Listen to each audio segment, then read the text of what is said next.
Skill ఉన్నటువంటి బిచ్చగాడు కూడా నెలకి ₹1,00,000 సంపాదిస్తున్నాడు. స్కిల్స్ లేని వాళ్ళే 30, 40, 50 వేలకి అమ్ముడుపోతున్నారు. స్కిల్స్ ఉన్న వాళ్ళు వాళ్ళ టైం ని వాళ్ళే వాడుకుంటున్నారు. స్కిల్స్ లేని వాళ్ళే వాళ్ళ టైం ని వాళ్ళ బాస్ కోసం అమ్ముకుంటున్నారు. మీరు ₹20,000 నెలకి సంపాదిస్తున్నారంటే మీకు ₹20,000 సంపాదించే స్కిల్సే ఉన్నాయి. మీరు ₹50,000 నెలకి సంపాదిస్తున్నారంటే మీకు 50,000 నెలకి సంపాదించే స్కిల్స్ మాత్రమే ఉన్నాయి. మీకు లక్షల్లో సంపాదించే స్కిల్స్ ఉండి ఉంటే 30, 40, 50 వేలకి ఎందుకు అమ్ముడుపోతున్నారు?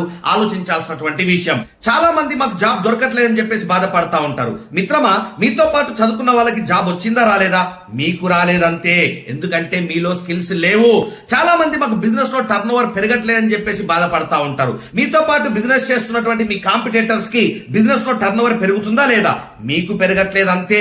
ఎందుకంటే మీలో స్కిల్స్ లేవు. చాలా మంది మాకు గవర్నమెంట్ జాబ్స్ ఇవ్వట్లేదండి అని గవర్నమెంట్ ని బ్లేమ్ చేస్తా ఉంటారు. ఒక విషయం చెప్పన్నా, మీరే ఒక కంపెనీకి ఎండి అనుకోండి, మీరే ఒక కంపెనీకి మేనేజ్మెంట్ అనుకోండి. నేను మీ దగ్గరికి జాబ్ కోసం వచ్చిన, కానీ మీరు ఏదైతే స్కిల్స్ కోరుకుంటున్నారో అవి నా లోపల లేవు. మీరు నాకు జాబ్ ఇస్తారా?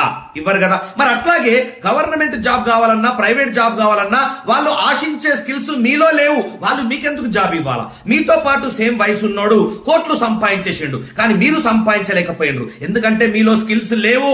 40 సంవత్సరాల వయసు వచ్చేసరికి మినిమం ₹40 లక్షలు మీరు సంపాదించలేకపోయినారంటే మీలో స్కిల్స్ లేవు. మీలో నిజంగా స్కిల్స్ ఉండి ఉంటే ఇప్పటికి రెంట్ హౌస్ లో కిరాయికి ఎందుకు ఉంటున్నారు? మీలో నిజంగా స్కిల్స్ ఉండి ఉంటే 2 చక్రాల బండి పైన ఎందుకు తిరుగుతున్నారు? మీకు నిజంగా స్కిల్స్ ఉండి ఉంటే ఇప్పటికి ఈఎంఐ లైఫ్, ఇన్స్టాల్మెంట్ లైఫ్ ఎందుకు బతుకుతున్నారు? మీకు నిజంగా స్కిల్స్ ఉండి ఉంటే ఇప్పటికి అప్పుల జీవితంలో ఎందుకు కొట్టుకుపోతున్నారు? సో మిత్రమా, మీ లోపల స్కిల్స్ లేవు. ఆ స్కిల్స్ లేవు అని ఒప్పుకోవడానికి మీకు అహంకారం అడ్డం వస్తుంది. ఆ అహంకారమే మీ జీవితాన్ని నాశనం చేస్తుంది. ఈ డబ్బులు సంపాదించే స్కిల్స్ ఎలా ఉంటాయో స్కూళ్లలో, కాలేజీల్లో మన టీచర్స్, లెక్చరర్స్ మనకు నేర్పించలేదు. మన ఫ్రెండ్స్, మన బంధువులు, మన పేరెంట్స్ కూడా మనకు నేర్పించలేదు. అందుకే డబ్బులు సంపాదించడం చేతగాక 20, 30, 40, 50 వేలకి మన టైం ని మన బాస్ కి అమ్ముకొని మన జీవితాన్ని నాశనం